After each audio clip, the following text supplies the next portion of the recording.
우리는 살아가면서 많은 시험을 봅니다. 학창시절 중간고사, 기말고사뿐만이 아니라 수능도 있습니다. 또한 학교를 졸업하고 난 다음 직장에 취업하기 위하여 취업시험도 보고 직장에서는 진급시험도 봅니다. 그뿐 아니라 어떤 자격증을 갖기 위하여 자격증 시험, 운전면허 시험도 봅니다. 이런 시험들은 우리를 기쁘게도 하지만 어떨 때는 심각한 좌절 가운데 빠지게 하기도 합니다. 저는 운전면허 시험을 보면서 좌절에 빠졌습니다. 무려 8번이나 떨어졌거든요. 학원비 아껴 보려고 친구한테 그냥 한 번씩 배우고 한 번씩 운전해 보고 나서 시험을 쳤는데요. 나중에는 시험 치는 비용이 운전학원 비용보다 훨씬 더 많이 나왔습니다. 8번 떨어지고 난 다음 9번째에 붙었는데 너무 기뻤습니다. 20년 동안 무사고로 운전하고 있는데요. 한 번씩 도로에 운전하며 운전 연수하는 차량들을 보면 짠한 동질감을 참 많이 느끼곤 합니다. 시험은 우리를 절망에 빠지게도 하고 우리를 기쁘게 하기도 합니다. 이런 시험은 학교에만 있는 것이 아닙니다. 우리의 신앙생활 가운데도 동일한 여러 시험들이 있습니다. 베드로는 그의 서신서에서 마귀는 우는 사자처럼 두루 다니며 삼킬 자를 찾는다라고 말씀합니다. 성도들을 시험에 빠뜨리기 위하여 어떨 때는 우는 사자의 두려움으로, 또한 어떨 때에는 광명의 천사처럼 달콤한 유혹으로 성도들을 호시탐탐 노리고 위협합니다.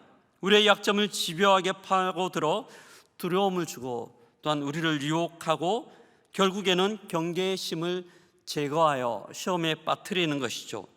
인류를 대표하는 첫 번째 아담도 뱀의 유혹에 넘어가 결국 모든 인류를 죄의 오염 가운데 태어나게 하고 살아가게 했습니다. 이처럼 시험은 치명적입니다. 또한 너무너무 어렵고 힘든 것입니다. 하지만 성경은 항상 이 모든 시험들이 어렵거나 힘들다고만 우리에게 말씀하지 않습니다. 예수님의 형제 야고보는 그의 서신서 1장 2절에서 내 형제들아 너희가 여러 가지 시험을 당하거든 온전히 기쁘게 여기라. 시험 당할 때 우리에게 기쁘게 여길 것들을 권면합니다. 또한 수제자 베드로는 베드로전서 1장 6절과 7절에서 그러므로 너희가 여러 가지 시험으로 말미암아 잠깐 근심하게 되지 않을 수 없으나 오히려 크게 기뻐하는도다. 너희 믿음의 확실함은 불로 연단하여도 없어질 금보다 더 귀하여 예수 그리스도께서 나타나실 때 칭찬과 영광과 존귀를 얻게 할 것이니라. 아멘. 신앙인들에게 다가오는 시험, 이 시험을 어떻게 견디고 이기느냐에 따라 우리 신앙생활 가운데 치명적인 어려움을 줄 수도 있지만 오히려 하나님 앞에 영광이 될 수도 있다고 권면합니다. 중요한 것은 우리에게 오는 이 시험들을 우리가 어떻게 대처하고 풀어가는가의 문제이죠. 이런 측면에서 예수님은 우리에게 너무나 멋지고 좋은 모범적인 답안들을 보여주셨습니다. 오늘 우리가 읽었던 본문입니다. 예수님은 공생애를 시작하며 마귀에게 당하시는 이 3가지 시험, 이 시험에서 너무나 멋있게 이기심으로 오고 가는 수많은 믿음의 사람들에게 우리의 삶 가운데 오는 시험들을 어떻게 이길 것인가를 보여주셨습니다.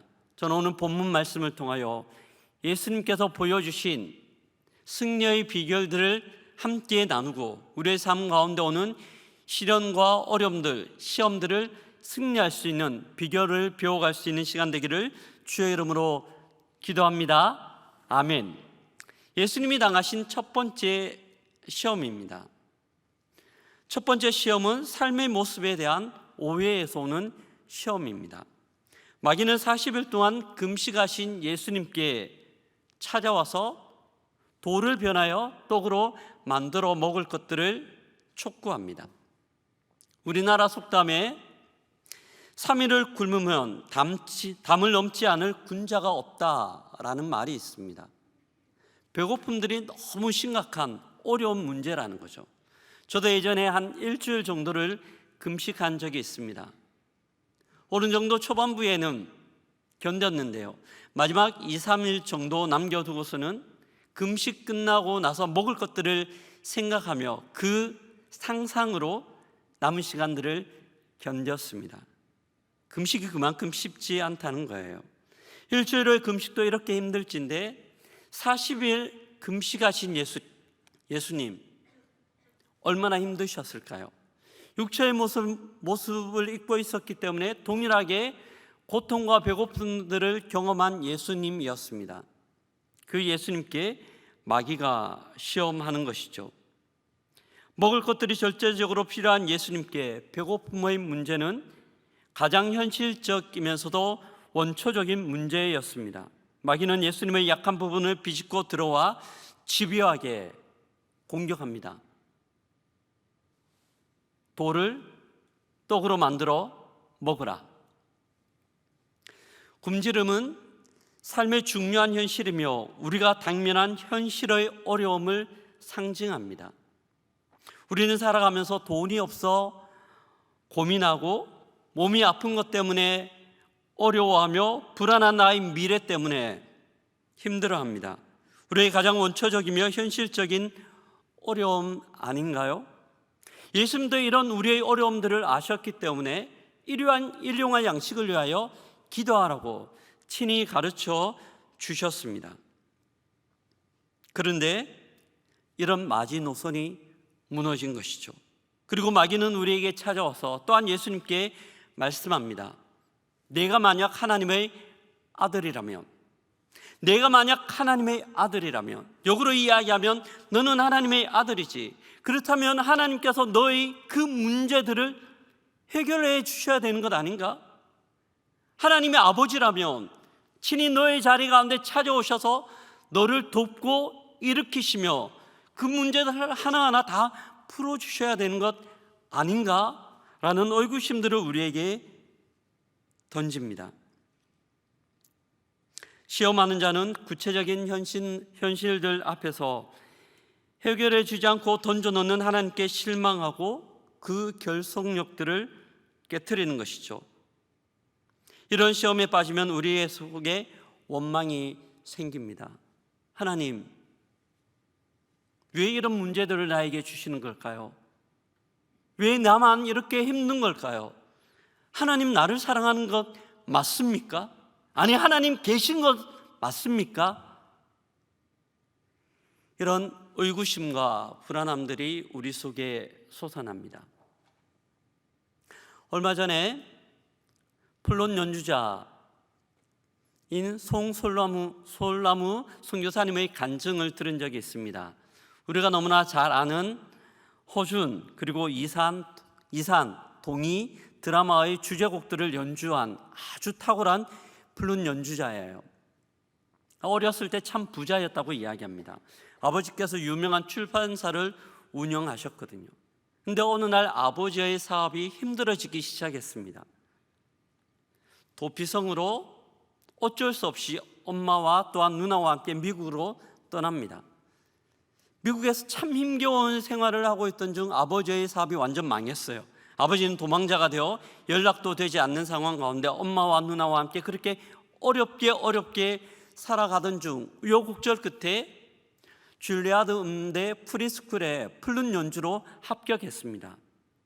어려운 현실 가운데 엄청난 은혜였죠. 이것만이 그가 살아갈 수 있는 유일한 희망이었고 소망이었습니다. 그렇게 열심히 공부를 하던 중 그에게 힘겨운 일이 찾아왔어요. 악기 연주자에게 악기는 생명과 같은데요, 그 악기를 3번이나 도둑 맞았다고 이야기합니다. 첫 번째 도둑 맞고, 두 번째 도둑 맞고, 마지막 하나 악기가 남았는데 1,000만 원이 넘는 그 악기마저 도둑 맞은 거죠. 그때 그는 심각한 절망 가운데 빠졌습니다. 하나님, 왜 나에게 이런 시련을 주시는 겁니까? 하나님, 내 삶을 돌보고 계신 건 맞습니까? 하나님 나에게 어떻게 이럴 수 있습니까? 해도 너무한 것 아닙니까? 그리고 그때부터 그는 교회를 떠났습니다. 근데 만약 이런 마귀의 속삭임, 내가 만일 하나님의 아들이어든 이런 속삭임이 예수님을 위한 것이었을까요? 그것도 아니죠. 이 마귀의 속삭임은 우리를 유혹하는 마귀의 음침한 속삭임입니다. 이 비슷한 속삭임이 마태복음 27장 40절에 나오는데요, 십자가에 매달려 있는 예수님을 향하여 내뱉은 사람들의 조롱입니다. 이르되 성전을 얼고 사흘 만에 짓는 자여, 내가 만일 하나님의 아들이여든 자기를 구원하고 십자가에서 내려오라 하며, 내가 만일 하나님의 아들이여든, 동일한 속삭임이죠. 마귀의 요구는 예수님 안에 있는 인간이 가장 원하는 것이며 마귀가 기대하는 것이었습니다. 만일 하나님의 아들이오면, 하나님이 내 아버지라면 하나님 너를 구원해 주셔야 되는 것 아니냐? 그 외침이죠. 하나님이 너의 어려움, 너의 삶의 밑바닥에 찾아오셔서 너를 건져주어야 하는 것 아니냐? 너를 도와주셔야 되는 것 아니냐? 혹시 삶의 근본적인 문제로 시험 가운데 있는 분들 있습니까? 동일한 이런 마귀의 외침 가운데 우리의 마음이 흔들리고 있지는 않습니까? 우리는 기억해야 합니다.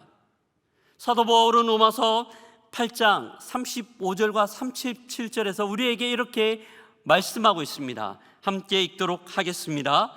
누가 우리를 그리스도의 사랑에서 끊으리요? 환난이나 궁고나 박해나 기근이나 적신이나 위험이나 칼이라. 그리고 37절입니다. 그러나 이 모든 일에 우리를 사랑하시는 이로 말미암아 우리가 넉넉히 이기느니라. 아멘. 하나님께서 우리에게 약속하십니다. 우리의 삶이 어떠하든지 간에, 우리가 얼마나 공고한 문제 가운데 있다 하더라도 그 어떤 것도 우리를 하나님의 사랑에서 끊을 수 없고, 여전히 하나님의 사랑은 우리를 붙들고 계심을 약속하고 있는 줄 믿습니다. 아멘. 하나님의 은혜는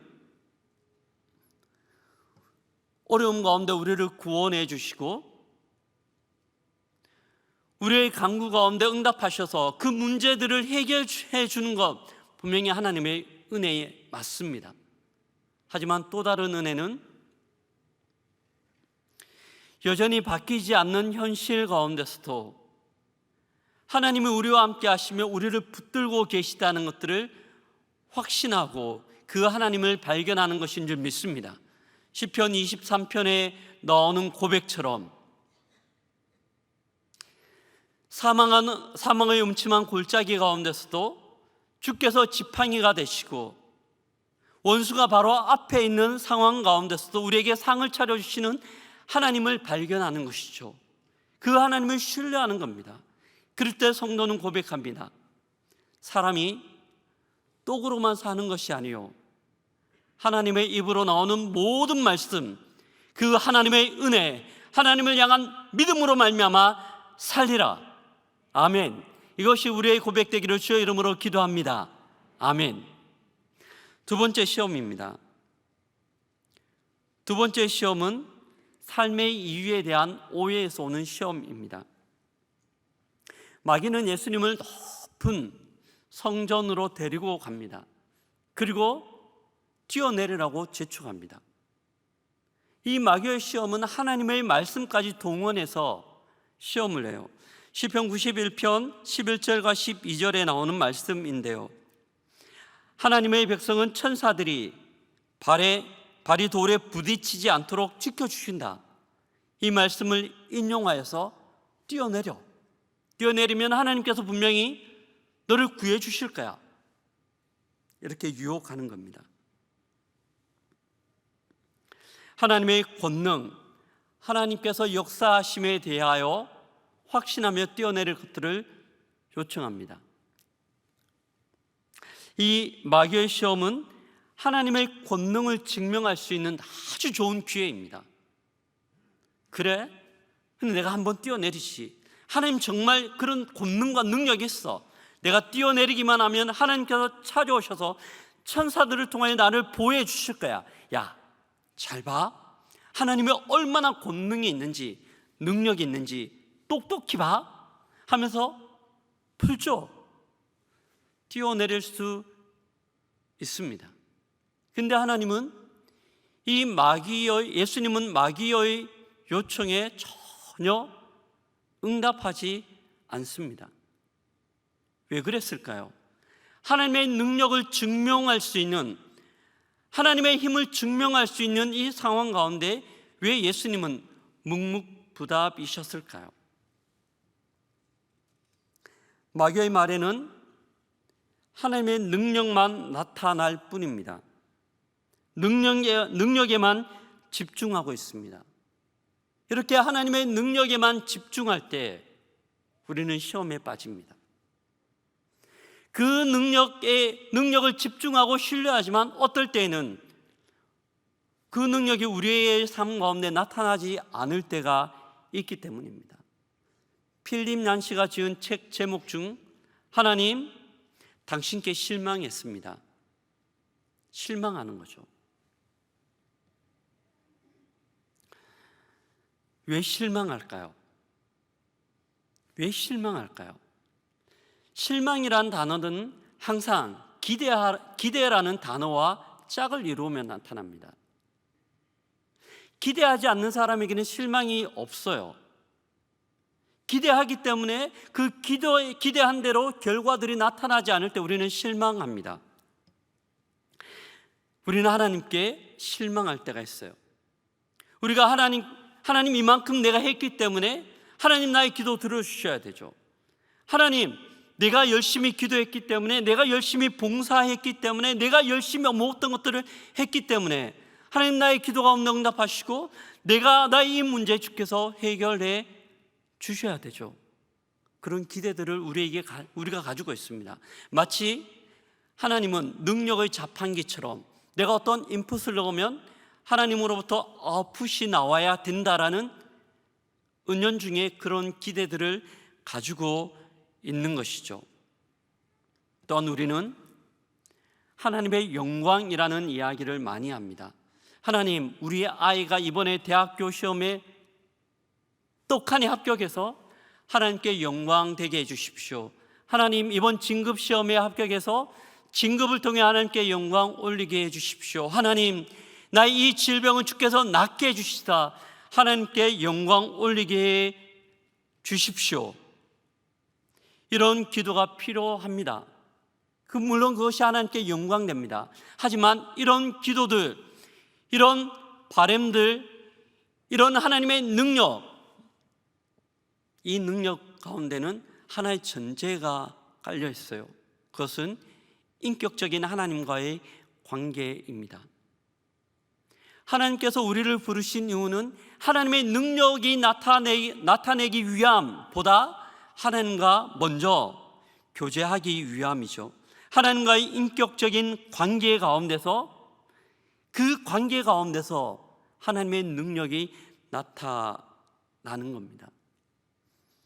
저는 어릴 때 우리 아이들이 어릴 적 가끔 퇴근하면서 아이들이 좋아하는 간식들을 사간 적이 있습니다. 아이들이 치킨을 좋아하고 햄버거를 좋아했어요. 유독 많이 좋아했는데요, 한 번씩은 치킨을 사가거나 햄버거를 사서 한 손에 들고 집으로 갑니다. 띠띠띠 현관문을, 번호를 누르고 현관문을 열고 들어가죠. 아이들이 저를 보고 막 달려옵니다. 아빠라고 막 달려오고 나서 저와 함께 하이파이브를 함과 동시에 다른 편에 있는 봉투를 낚아채서 달려갑니다. 저는 내심 하이파이브하고 나서 아빠한테 아나아나 한번 해주든지 뽀뽀라도 한번 해줄 줄 알고, 아빠가 감사해요, 잘 먹겠습니다 이야기할 줄 알고 아빠하고 좀 시간을 보낼 줄 알았는데 이 봉투만 들고 가는 거예요. 물론 아이들을 사랑하는 마음에서 사왔지만 내심 섭섭한 마음이 있었습니다.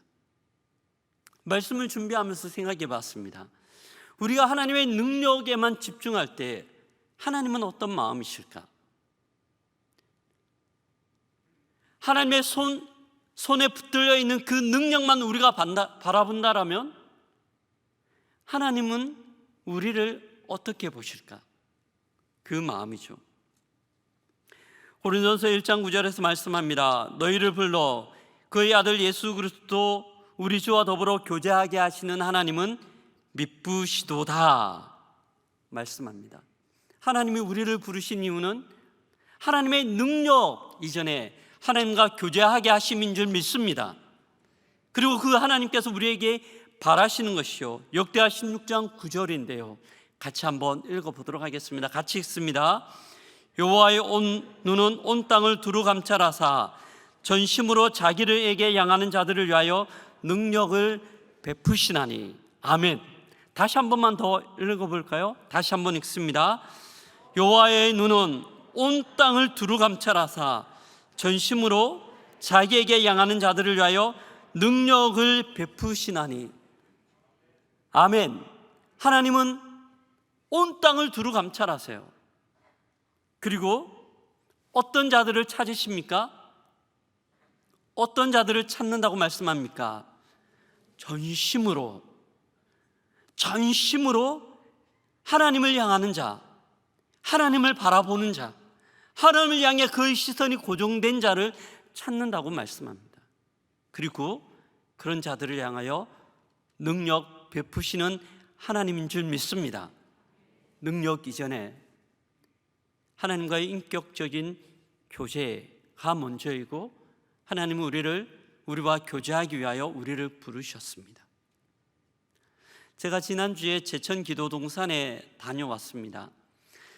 신년을 시작하기 위하여 기도하러 가는 것도 있고요, 저희 삶들 가운데 참 여러 어려운 문제들, 저희 두 자녀의 문제들, 또한 저의 문제, 저희 가정의 문제, 여러 문제들 가운데 하나님의 능력과 은혜를 간구하기 위하여 기도할 문제들을 가지고 올라갔습니다. 기도동산의 본당에 앉아 처절하게 기도했습니다. 하나님, 이 문제 주께서 해결을 해 주셔야 됩니다. 하나님 도와주셔야 합니다.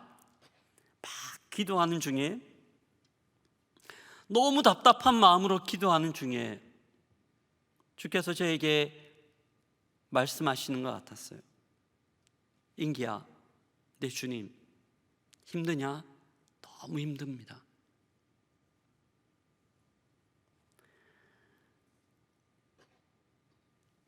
너의 힘듦을 내가 모를 것 같냐?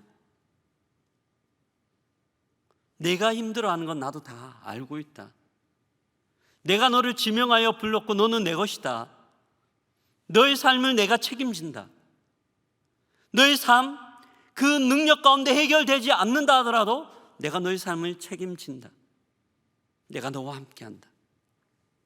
그 마음 주시는데요, 하나님 앞에 꺽꺽 소리내어 울었습니다.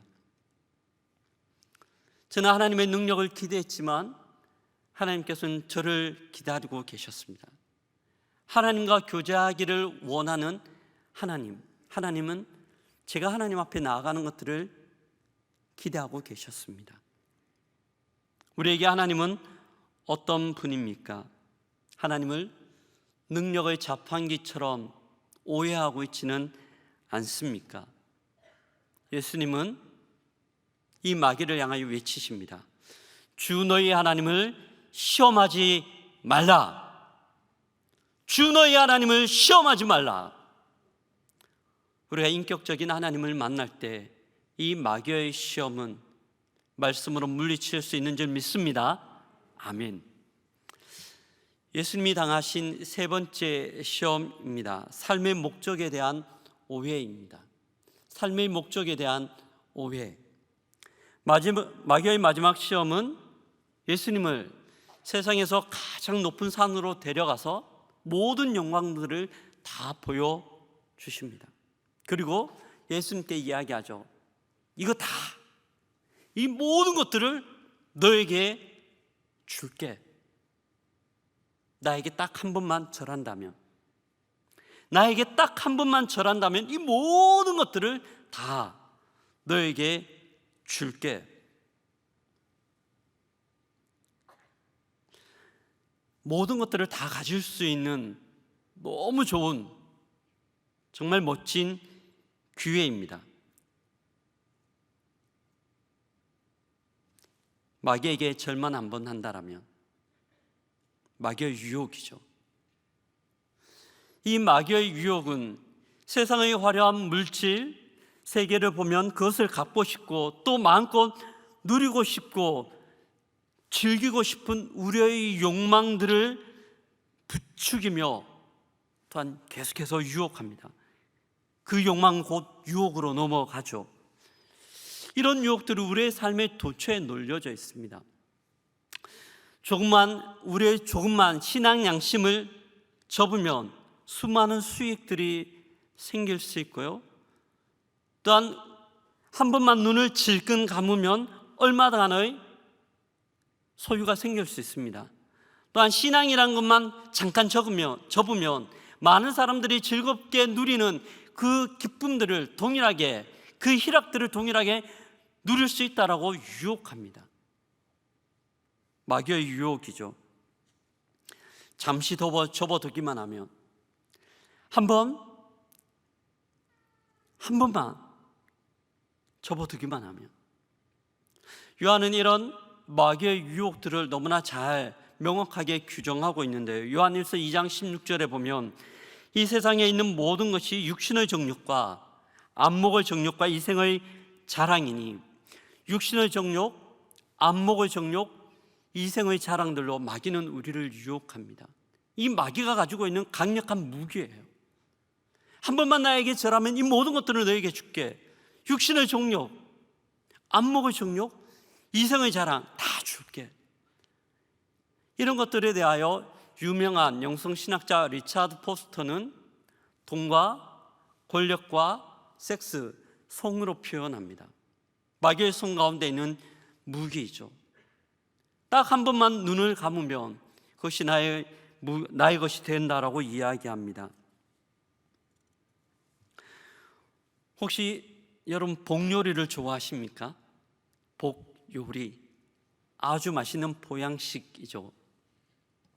하지만 복어가 갖고 있는 복성은 죽음의 아이콘 청산가리보다 몇십 배, 몇백 배나 강력한 독을 품고 있습니다.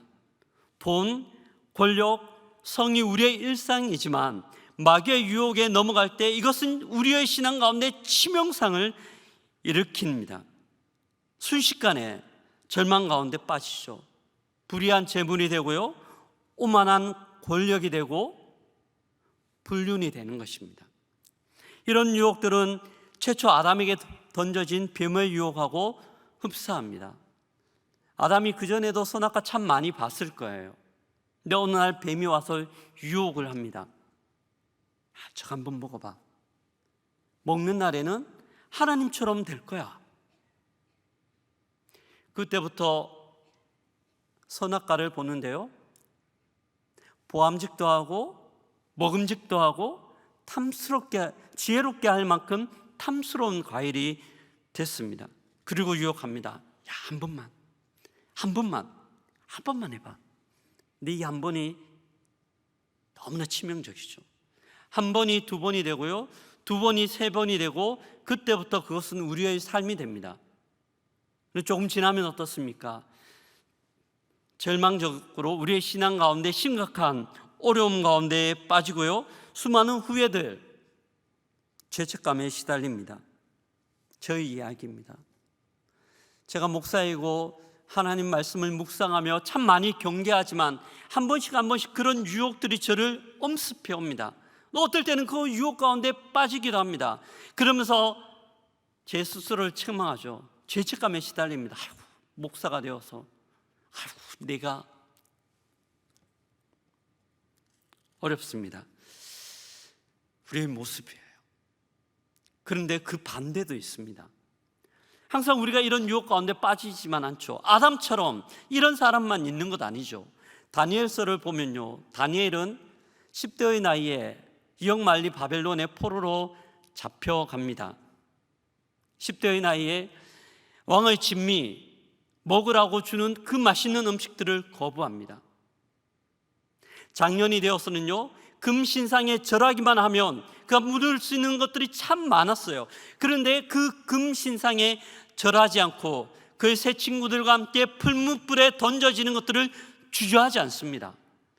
거의 노년이 되었을 때 90대의 노구가 되어 왕 외에는 어떤 강구들을 하지 않아야 됨에도 불구하고 만약에 그렇게 하면 사자굴에 던져진다라는 위협 가운데서도 그는 예루살렘을 향하여 전에 하던 대로 하루 3번씩 무릎을 꿇고 하나님께 감사하며 기도하였습니다.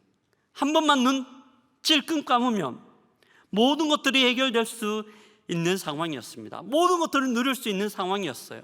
그럼에도 불구하고 그는 하나님의 백성의 자존심을 지키며 그에게 절하기를 요구하는 마귀의 유혹 가운데 단호하게 맞서 물리칩니다.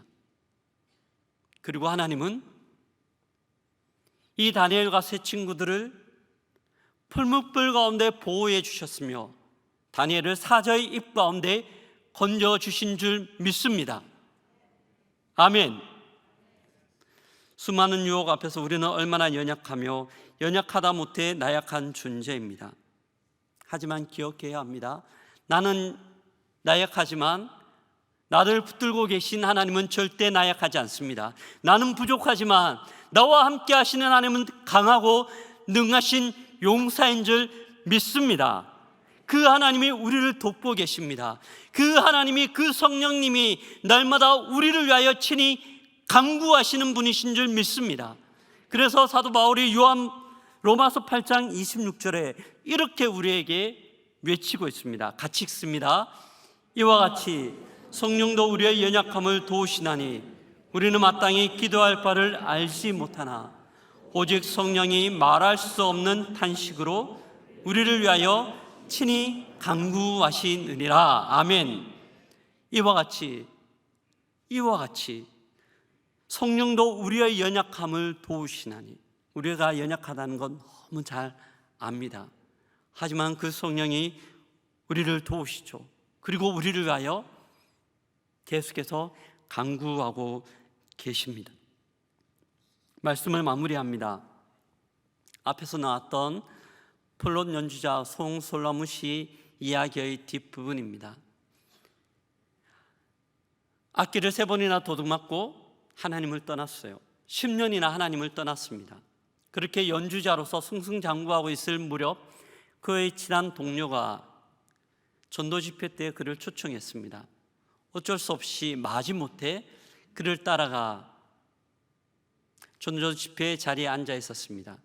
한참 하나님의 말씀을 듣는데 그 말씀을 통하여 하나님이 그에게 말을 걸어오는 것 같았어요.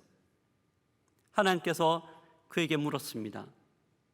내가 도둑맞은 게 무엇이냐? 송솔나무 씨가 하나님께 대답합니다. 하나님, 그때 제가 생명같이 여기던 플룻을 도둑맞았죠. 아니, 내가 도둑맞은 게 무엇이냐? 아니요, 하나님, 제가 플룻을 도둑맞았습니다. 그래? 네가 도둑맞은 거는 플룻이 아니라 나에 대한 마음이야. 나를 도둑맞았어. 그 일로 말미암아 너는 나를 도둑맞았어. 하나님의 마음 가운데 그는 그 자리에서 예배 마칠 때까지 펑펑 울면서 다시 하나님 앞으로 돌아왔습니다. 성탄절 저녁에 TV를 보는데 TV에 우크라이나 난민들을 구출하는 한국 사람 영상이 나오는 거예요. 누구일까? 그 밴으로 구출하는데 밴 표면에 총알 자국이 너무 많은 겁니다. 언제 죽을지, 언제 총알이 날아올지 모르는 그런 상황 가운데서 벤을 통하여 다른 나라로 구출하는 그 사람이었습니다. 나중에 인터넷을 통해 찾아보니까 그분이 바로 송솔라무 씨였습니다. 하나님 앞에 그의 삶을 드리며 살아가고 있는 모습이었죠. 사랑하는 성도 여러분, 고난에 닥치면 낙심하고 의심에 빠지기 쉽습니다. 또한 하나님을 원망할 수 있습니다. 이것이 타락한 우려의 본성이며 연약한 우려의 모습입니다. 하지만 기억해야 합니다. 하나님께서 예수님을 보내주신 이유는 승리하는 모습들을 우리에게 주시기 때문입니다. 예수님을 통하여 승리하는 비결들을 보여주셨고 그대로 따라가기만 하면 우리 또한 마귀의 많은 시험 가운데서 승리할 수 있을 줄 믿습니다. 아멘. 마귀의 시험들은요, 공통점이 있어요. 계속해서 우리를 보게 하는 겁니다. 우리 자신에게 집중하게 하는 겁니다. 이 말씀을 묵상하는 가운데 시선이란 찬양이 계속 떠올랐습니다. 시선이란 가사를 보는데요, 가사에 이렇게 나오더라고요. 내게로부터 눈을 들어 주를 보기 시작할 때 주의 일을 보겠네.